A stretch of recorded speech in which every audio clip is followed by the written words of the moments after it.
The ground tasted like iron and dust, but Captain Rourke just laughed as he spat out blood.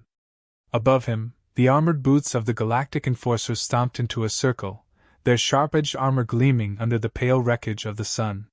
One of them kicked his side, flipping him onto his back with all the ceremony of moving garbage.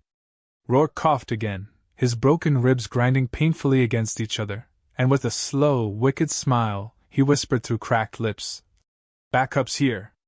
For a heartbeat, the enforcers hesitated. Then they burst into laughter, the sound harsh and metallic inside their helmets, echoing across the ruins of the dead city. One of them leaned down, visor glinting, and tapped Rourke's shattered breastplate with the tip of a plasma rifle like he was poking a dead thing. "What backup? All we see is a half-dead monkey with a death wish." Another enforcer chimed in, chuckling. "Maybe his imaginary friends are coming to save him. Should we wait or just squish him now?" Rourke didn't move. He just let his head loll to the side, pretending to drift toward unconsciousness. His fingers twitched lightly in the rubble, feeling for the broken comm unit buried under the collapsed stones, the one he had hidden there 2 days ago when the situation first turned hopeless. They thought he was beaten. They thought Earth was beaten. That was their first mistake. Overhead, the thick gray clouds shifted slightly, and a low rumble whispered across the broken streets. The enforcers paused again, less laughter this time, more glances at one another. One of them muttered something in a language Rourke didn't recognize, and another responded with a nervous snort. The ground vibrated under Rourke's cheek, faint but growing. The enforcer captain barked a command, gesturing at 2 of his soldiers to scan the area, but their instruments pinged back only static and distortion. Dust rose from the broken asphalt in lazy coils. The city itself seemed to groan. Somewhere in the distance, a building groaned and collapsed, sending up a fresh plume of smoke. The enforcers adjusted their weapons, not laughing anymore, fanning out slightly as their instincts finally stirred beneath all that arrogance. Rourke opened one eye just enough to watch. He didn't need to lift a finger. Not yet. They were already too late. They were already inside the trap. One of the enforcers swung his plasma rifle toward the horizon, peering through a crack in a ruined wall. "Nothing. It's just ruins," he said, voice sharp with forced calm. The tremors underfoot grew stronger, rhythmic now, like a heartbeat made of stone. Rourke rolled onto his side with a grunt, dragging himself upright against a scorched metal pole that had once been a streetlight. His body screamed in protest, but he gritted his teeth and propped himself up, bleeding and broken, but smiling wider now. "You hear that?" he rasped, his voice dry and cracked.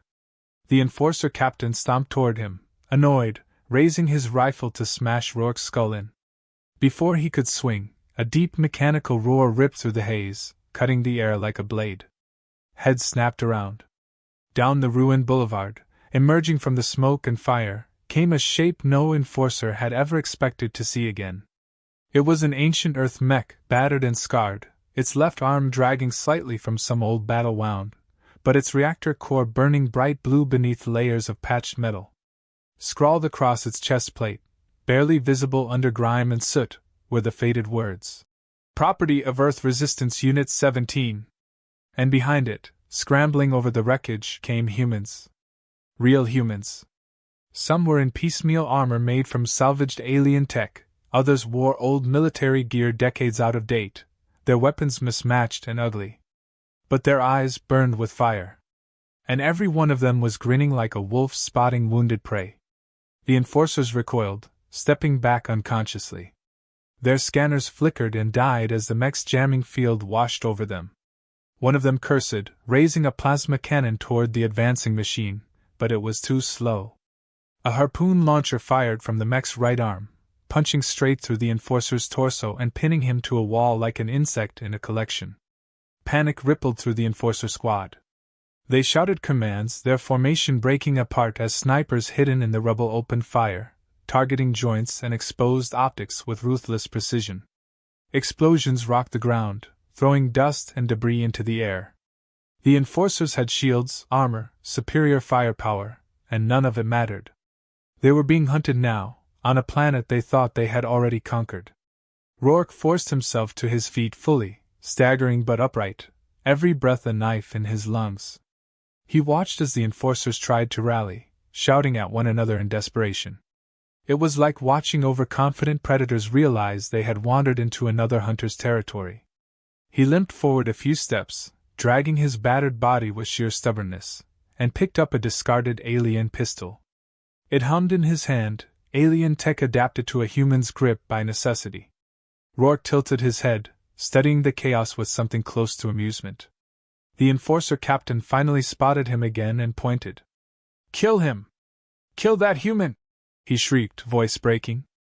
Rourke smiled, the expression slow and cruel, and fired once. The shot wasn't aimed at the captain. It wasn't aimed at any of the enforcers. It hit the crumbling statue at the center of the square, a relic of the old city, long since abandoned. The impact triggered a chain reaction. Charges planted days earlier detonated in sequence, collapsing the entire plaza into a smoking crater. Half the enforcer squad vanished into the pit before they could even scream. The rest staggered back, stunned, some firing wildly into the smoke. And through that smoke came more humans, pouring out of hidden tunnels and bunkers, moving with military precision. Old veterans, young fighters, cybernetic warriors whose bodies were more metal than flesh. Earth's broken sons and daughters. The enforcer captain backed away, his rifle shaking slightly. "Impossible," he muttered. "They said the resistance was crushed." "They said?"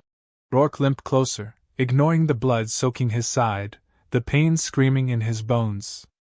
"They lied," he said quietly, voice almost lost under the roar of battle. "They always lie. You should have listened when I said backup was coming." In the distance, another low rumble began, not from the mech, not from the fighters, but from the sky itself. A dark shape moved among the clouds. Rourke looked up, and his battered heart gave a triumphant thud. The first of Earth's surviving fleets were coming home. And this time, they weren't here to beg for mercy. They were here to burn. The tremors grew heavier as the mech lumbered forward, each step hammering into the earth with a sound like distant thunder. Dust and debris flew up around it, and the sharp, whirring noise of its servos cutting through the smoky air made even the bravest enforcers flinch. One of them fired a plasma bolt, the shot arcing toward the mech's core, but the armor, thick and ugly with decades of patchwork repairs, absorbed the blast with nothing more than a scorched smear across its chest plate. In response, the mech's right arm swung up, a massive rotary cannon spinning to life with a mechanical growl, and opened fire. The lead enforcer was torn apart in a storm of ancient, brutal kinetic rounds. No energy weapons, no sleek tech, just heavy, primitive projectiles punching through shields and armor as if they were paper. The enforcers broke ranks in a panic, scattering across the ruins as more human fighters flooded the battlefield, each one a testament to the savage resilience that had outlasted every invasion Earth had ever suffered. Rourke stumbled to the side, ducking behind a collapsed vehicle for cover. His vision blurred from blood loss, but he grinned through the pain. This was what Earth did best. Not grand battles of shining armies lined up on open fields. No. Earth fought dirty. Earth fought from the gutters, from the ashes, with teeth bared and fists swinging. The enforcers had come expecting a slaughter, and they were getting one, but not the one they had imagined. A sharp cry rang out from his left, and Rourke turned in time to see a group of human fighters spring an ambush from the ruins of a collapsed office tower. They used improvised explosives, homemade weapons, even old alien tech scavenged from earlier battles. One enforcer, trying to fire at the charging humans, suddenly exploded into a cloud of smoke and shattered armor as a hidden mine, rigged with stolen plasma cores, detonated beneath him. Through the chaos, the enforcer captain barked orders, trying desperately to reform a defensive perimeter. He shoved his subordinates into position, screaming at them in 3 different languages, but it was like trying to dam a river with bare hands. Every time they regrouped, another sniper shot cracked through the air, another explosion rocked the ground, another wave of human fighters surged forward. A woman in battered pilot armor vaulted from a rooftop, landing squarely on an enforcer's back and driving a sharpened rebar spike into the gaps of his armor. She whooped with savage glee as the enforcer toppled under her weight. Above it all, the mech kept advancing, its heavy footsteps beating the rhythm of inevitable defeat. Rourke coughed again, blood flecking his lips, but he couldn't stop smiling. He could see it happening, the slow unraveling of the Enforcers' iron discipline. They weren't used to this kind of war. Their training was for clean operations, quick exterminations, overwhelming technological dominance. They didn't know how to fight an enemy that bled into the ruins, that became the ruins, that fought even when broken.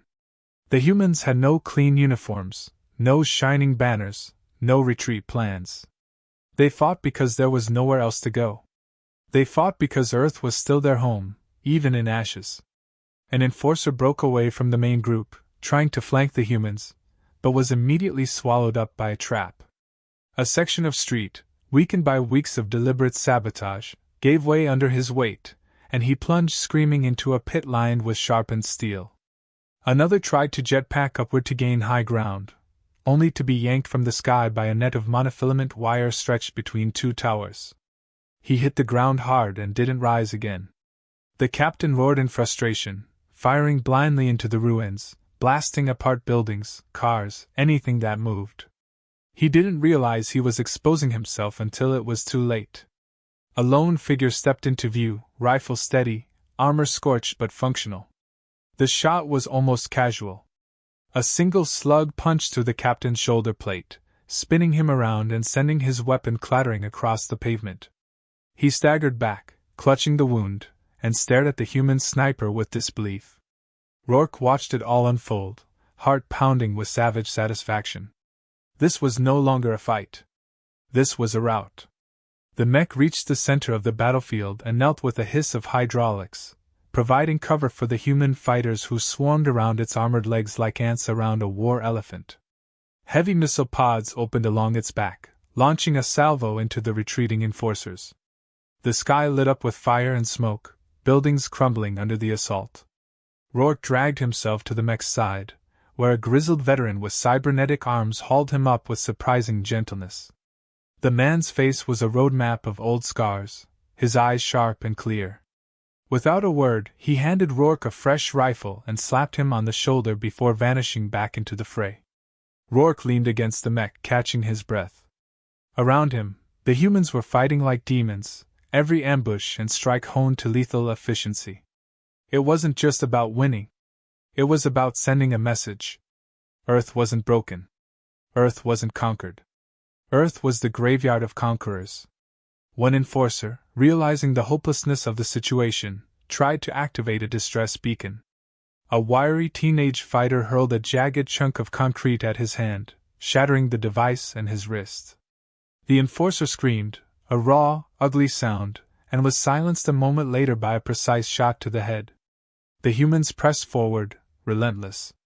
Every inch the Enforcers gave up, the humans took with blood and fury. No mercy. No negotiations. Rourke watched as two Enforcers managed to rally briefly, covering each other with overlapping fields of fire. But then an old subway tunnel, rigged with explosives, collapsed beneath them, swallowing them into darkness. It was a symphony of destruction, and the humans conducted it like maestros. The Enforcer captain, wounded and furious, locked eyes with Rourke across the battlefield. Hatred radiated from him like heat. He raised a plasma pistol with his good hand, aiming squarely at Rourke's chest. But before he could fire, the mech's rotary cannon spun up again, and in a deafening roar, the captain was erased in a storm of lead and fire. Only smoking armor fragments remained, tumbling across the cracked asphalt.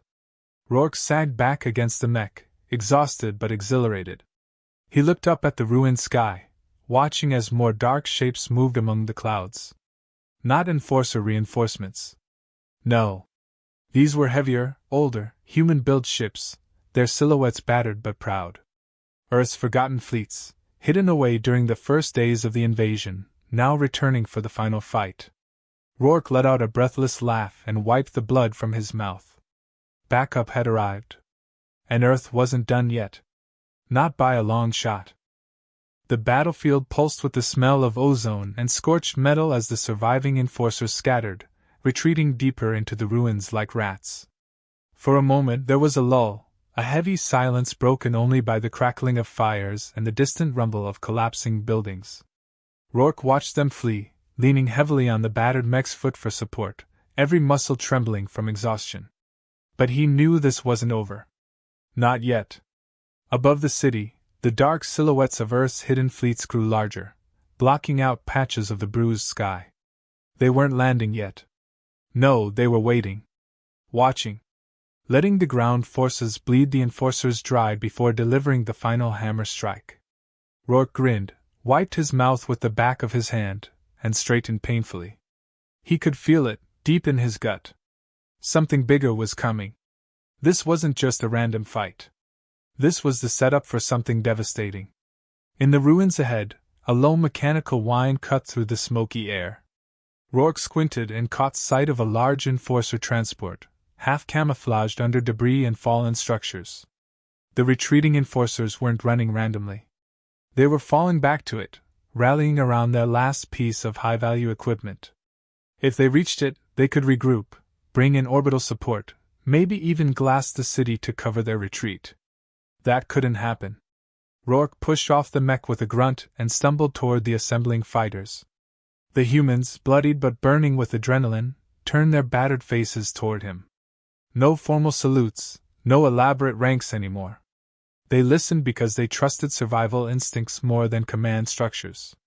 He pointed toward the wreckage. "They're pulling back to that transport," he rasped, voice rough with pain and smoke. "If they get it running, we're screwed." A stocky man with a plasma-scorched arm and a wicked grin nodded. "So we don't let them," he said simply. Another fighter, younger and quicker, slung a jury-rigged rocket launcher over her shoulder. "I've got enough boom to tear the engine block out of that thing," she said. Around them, the ragged soldiers tightened armor straps, checked weapons, swapped half-empty magazines. No hesitation. No fear. Just grim, eager determination. They moved out like a wave of shadows, slipping through the ruins, using every collapsed building, every overturned vehicle, every cratered street as cover. The enforcers, busy trying to coordinate their retreat, didn't see them coming. Rourke kept low, biting back groans as every step jarred his battered body. Ahead, the transport loomed larger. It was a monstrous thing, all sleek alien alas and humming energy fields, armored thick enough to shrug off light artillery. But it had a weakness. Everything did. Rourke's eyes narrowed, scanning the undercarriage, the engine intakes, the heat vents. He pointed to a series of glowing conduits along the spine of the transport. "There," he hissed. "Hit those and she's not going anywhere." The fighter with the rocket launcher nodded once, crouching behind a chunk of masonry and adjusting her aim. Around them, other humans spread out, setting up crossfires, laying traps, preparing the kill box. Rourke shifted position, dragging himself to a higher perch where he could see the whole field. His rifle felt like lead in his hands, but he cradled it close, breathing shallowly. Timing was everything now. Hit too early, and the enforcers might scatter and regroup elsewhere. Hit too late, and they'd punch through and escape. He watched as the enforcers herded their wounded toward the transport's open ramp, shouting orders, glancing nervously at the ruins around them. They knew they were vulnerable, but they didn't know just how badly. The rocket launcher fired with a deafening roar, the projectile streaking across the battlefield and slamming into the transport's spine. The explosion was spectacular. A bloom of blue-white energy engulfed the rear quarter of the transport, sending chunks of alien metal flying in all directions. The force of the blast knocked several enforcers off their feet. Instantly, the humans opened up from every side, rifles barking, grenades arcing through the air, plasma shots sizzling. The enforcers tried to respond, but their confusion cost them precious seconds. Rourke squeezed the trigger, picking off a retreating officer with a shot through the throat. All around him, the ruins came alive with gunfire and smoke. The enforcers fought back viciously, their weapons cutting down two human fighters who were too slow to find cover. Rourke winced but didn't break concentration. He directed the fire with shouted orders, guiding the humans to squeeze the enforcers into a tighter and tighter circle. Some of the aliens tried to make a break for it, sprinting for side alleys or wrecked vehicles, but trip mines and snipers waiting in the shadows picked them off mercilessly. It was brutal, dirty, and exactly the kind of fight humans had spent centuries perfecting. One of the enforcers, larger than the others and clad in heavy armor, broke through the line briefly, barreling toward Rourke's position. His plasma cannon lit up with a savage hum, and Rourke knew he wouldn't survive a direct hit. He didn't flinch. Instead, he triggered the charges planted earlier under the cracked pavement. The explosion launched the enforcer into the air like a ragdoll, slamming him hard against the side of the wrecked transport. The alien didn't get up. Rourke wiped sweat and grime from his eyes, breathing heavily, his chest on fire from the effort. The battle raged for minutes that felt like lifetimes. One by one, the enforcers fell. Some fought to the last breath, others tried to surrender, but the humans showed no mercy. They knew better than to take prisoners who might later call down orbital strikes. Rourke's rifle ran dry, and he switched to a sidearm looted from an earlier fight, the alien weapon unfamiliar but deadly. He fired until the barrel smoked and the magazine clicked empty. When the last enforcer dropped, the battlefield fell into an eerie, heavy silence. The transport burned brightly now, the engine a molten wreck, the sleek alien metal crumpled and blackened. Around it, the human fighters regrouped, dragging wounded comrades to cover, checking one another for injuries. Rourke staggered down from his perch, his legs barely able to hold him. He met the eyes of the fighters gathering around him. No words were needed. They had done what needed to be done. The transport was lost, and with it, the enforcer's last hope of retreat. Rourke slumped against a broken wall, letting his head tilt back toward the sky. Overhead, the dark shapes of Earth's fleets continued to descend, growing sharper and more menacing. Dropships peeled off from the main formations, hurtling toward the surface like avenging angels. Rourke grinned despite the pain lancing through every fiber of his body. Earth wasn't dead. Earth wasn't beaten. Earth was answering. And soon, the enforcers would understand the cost of underestimating a wounded planet and its broken soldiers. Smoke curled from the ruined battlefield as Rourke pushed himself upright once more, his entire body screaming in protest. His armor, if it could still be called that, was a patchwork of scorched plating and exposed wiring, every step a gamble against gravity. But he moved anyway, because the fight wasn't finished. The remaining enforcers, a handful of battered survivors, were scattering deeper into the ruins, desperate to avoid capture or death. Their cohesion was gone, replaced by pure survival instinct. They were abandoning the sleek arrogance that had once defined them, and now moved like cornered animals, snapping at shadows and flinching from every sound. Rourke knew better than to let them slip away. If even one managed to escape and call down reinforcements from orbit, the bloody victory they had clawed from the dirt could turn to ashes in an instant. The human fighters regrouped quickly, despite their wounds. They moved through the ruins in tight squads, communicating in hand signals and quick, whispered orders. Every ruined building, every collapsed highway, every scorched alley was a perfect ambush point. This was no longer open warfare. This was a hunt, and the humans were the predators now. Rourke led one of the teams personally, gritting his teeth against the stabbing pain in his side. His eyes, bloodshot and burning, never stopped scanning the rubble ahead. He knew the enforcers were strong. Even wounded, they were lethal. But fear had poisoned their minds now, and fear made mistakes inevitable. A shadow flickered across a shattered storefront ahead. Rourke raised his rifle, the weapon steady despite the tremors in his muscles. He motioned for his squad to fan out, taking cover behind twisted steel and broken masonry. For a moment, there was only the whisper of the wind through the ruins. Then a plasma bolt screamed out, narrowly missing his head. Rourke dove behind a crumpled vehicle, rolling to his stomach and returning fire.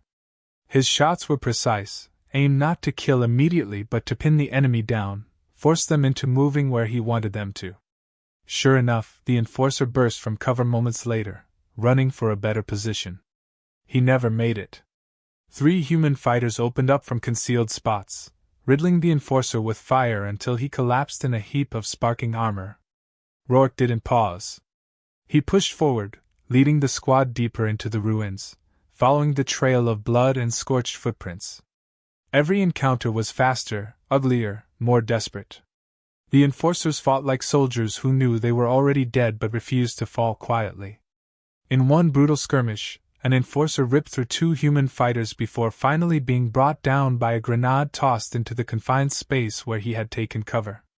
Rourke knelt briefly by the fallen humans, their bodies broken but their faces peaceful, and murmured a rough promise to see this through. The hunt drove them toward the heart of the ruins, where the skeletal remains of old skyscrapers loomed like jagged teeth against the burning sky. It was there that the enforcers made their final stand. They had barricaded themselves in what remained of a public plaza, overturned concrete slabs and wrecked alien vehicles forming a crude fortress. Rourke surveyed the position grimly. A frontal assault would be suicide. The enforcers still had enough firepower to hold off a direct charge, at least for a while. But holding ground was a mistake. It gave the humans time to do what they did best. He called for demolition charges, scavenged from the ruins or ripped from enemy equipment. His fighters moved with grim efficiency, planting explosives at key structural points around the plaza. They worked silently, invisibly, like a cancer growing unseen. Meanwhile, Rourke directed sniper teams to pick off any enforcer who strayed too far from cover, further tightening the noose. The enforcers returned fire sporadically, their shots wild and panicked, but the humans didn't engage fully. They just waited, patient as the ruins themselves. When everything was ready, Rourke gave a single-hand signal. The demolitions detonated almost simultaneously. Sections of the plaza collapsed, the barricades falling inward, trapping the enforcers in a shrinking kill zone. The shockwave knocked several off their feet, and before they could recover, the human fighters stormed in from every side. The battle was brutal and close quarters, a whirlwind of gunfire, knives, and fists. Plasma bolts burned through the air, grenades shattered stone and bone alike, and the screams of the dying echoed off the ruined towers. Rourke fought like a man possessed, his injuries forgotten in the haze of adrenaline and rage. He ducked under a wild swing from an enforcer's blade, driving his knife into the alien's exposed side, twisting viciously before pushing the body away and moving on. Around him, the humans fought with a ferocity that no training program could teach, a raw survival instinct born of centuries of hardship and defiance. For every human that fell, 3 enforcers followed. The last enforcer, battered and bleeding from a dozen wounds, dropped his weapon and raised his hands in a gesture of surrender. Rourke stared at him for a long moment, chest heaving. The plaza around them was littered with bodies, the ground slick with blood, the air thick with smoke and death. The enforcer said something in his alien tongue, the words pleading, desperate. Rourke didn't understand the language, but he understood the meaning. He slowly holstered his pistol and took a step forward. The enforcer's shoulders sagged in relief. And then Rourke drew his combat knife and drove it cleanly into the alien's chest, pushing him back against the shattered wall. The enforcer gasped once, a wet, gurgling sound, and then slid down the wall, lifeless. Rourke stood over the body for a moment, breathing heavily, feeling no triumph, no satisfaction. Only necessity. They had shown no mercy to Earth, and they would receive none in return. The humans gathered slowly, their numbers diminished but their spirit unbroken. They formed a rough circle around Rourke, their faces grim and battered but shining with a fierce pride. Above them, the rumble of dropships descending grew louder. Earth's fleets were landing now, disgorging more troops, more armor, more firepower than the battered resistance could have ever hoped for. Rourke turned his eyes skyward, watching as the first of the dropships touched down in the ruins, hatches opening to release soldiers in pristine armor, weapons gleaming. The newcomers looked around in shock at the devastation, at the battered fighters who had held the line against the enforcers with little more than grit and desperation. One of the officers, a clean-cut man with bright insignia on his chest, approached Rourke and saluted sharply. Rourke, covered in blood and soot, broken armor hanging off him in strips, just stared at him. After a moment, the officer lowered his hand awkwardly. "Captain Rourke," he said formally, "reinforcements have arrived. The fleet stands ready. What are your orders?" Rourke wiped blood from his mouth, spat into the dust, and smiled grimly. He turned toward the smoldering ruins beyond the plaza, where scattered Enforcer strongpoints still held out, unaware that their fate was sealed. He rested his battered rifle on his shoulder, feeling the weight of it, the weight of the world he refused to surrender. "Simple," Rourke said, voice hoarse but steady. "We finish it." The ruins were silent except for the distant rumble of heavy engines and the soft, dying crackle of fires left in the aftermath of the battle. Rourke stood in the center of it all, his battered figure silhouetted against the broken skyline, feeling the cold bite of the wind against blood-soaked skin. Around him, the remnants of Earth's fighters moved carefully through the wreckage, checking for any surviving enemies and helping the wounded to safety. The new arrivals from the fleet moved with crisp efficiency, securing perimeters, setting up triage stations, and distributing supplies, but it was clear from their wide eyes and cautious steps that they understood something vital.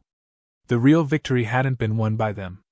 It had been carved out by the broken, bleeding soldiers who had refused to die long enough for reinforcements to arrive. Rourke watched as the bodies of enforcers were dragged into a pile at the edge of the plaza, far from where the human dead were being honored with hastily built markers and whispered prayers. It wasn't about hatred anymore. It was about remembering. Every loss weighed heavy, every scar a silent promise that Earth would not forget the price of its survival. He forced his legs to move, walking among the wounded, stopping here and there to clasp a hand, to murmur a few rough words of gratitude or encouragement. The fighters responded with tired smiles, some nodding, some too exhausted to do more than blink. They didn't need speeches. They had lived the truth of it. They had fought for every breath, every inch of ground, and they knew without needing to be told what they had accomplished. Overhead, the dark hulls of Earth's warships hovered like ancient gods reborn, the sky trembling with their presence. Dropships continued to descend, and with them came a new generation of soldiers, engineers, medics, all pouring into the ruins like a river of life into a land of death. Rourke found himself standing before one of the officers again, the same clean-cut man from earlier who now looked far less certain, as if finally realizing the enormity of what he had stepped into. The officer saluted again, more subdued this time, and spoke in a lower voice. "Sir, Command is asking for a full report. They want to know the status of the city, the enemy forces, resistance strength. They want recommendations on next steps." Rourke stared at him for a long moment, then let out a low, rough laugh that was more a breath than sound. He turned his gaze to the shattered cityscape, to the blackened bones of the world he had fought to protect, and shook his head slowly. Recommendations? As if there was anything left to recommend except the simplest truth. He looked back at the officer, voice gravelly but clear. "Tell them the city's broken but alive. Tell them the enemy's shattered but dangerous. Tell them Earth doesn't need saving anymore. We're past that. Now it's our turn." The officer hesitated, clearly uncertain how to relay that to the distant figures of command who sat behind polished desks in clean, unscarred bunkers. Rourke didn't care. He turned away, moving back toward the mech that had fought beside them, now resting like a sleeping titan in the middle of the wreckage, its armor scarred but still proud. A crowd had gathered there, not just the fighters but civilians too, those who had survived by hiding in underground shelters and collapsed buildings. They emerged now like ghosts, tentative and pale, blinking at the light and the unfamiliar presence of soldiers who weren't enforcers. Children clung to their mothers, old men leaned on broken staffs, wounded civilians hobbled forward on makeshift crutches. Rourke's heart twisted at the sight, but it also hardened. These were the people he had fought for. Not the politicians in orbit, not the generals drawing lines on maps, but these tired, stubborn survivors who had clung to life even when everything else had been ripped away. One of the civilians, a wiry man with a burned face and a steel rod replacing part of his left leg, stepped forward. He looked Rourke in the eye and spoke in a voice that was both broken and unbowed. "Is it over?" Rourke thought about that for a moment, thought about the fleets still maneuvering above, about the remnants of enforcer forces scattered across the planet, about the long, bloody road that still lay ahead. He shook his head slowly. "Not yet," he said. "But it's ours now. And we're not giving it back." The man nodded once, a small, sharp gesture of understanding, and turned back to the crowd. Words spread quickly, carried in whispers and murmured prayers, and the civilians began to move with a little more purpose, a little more hope.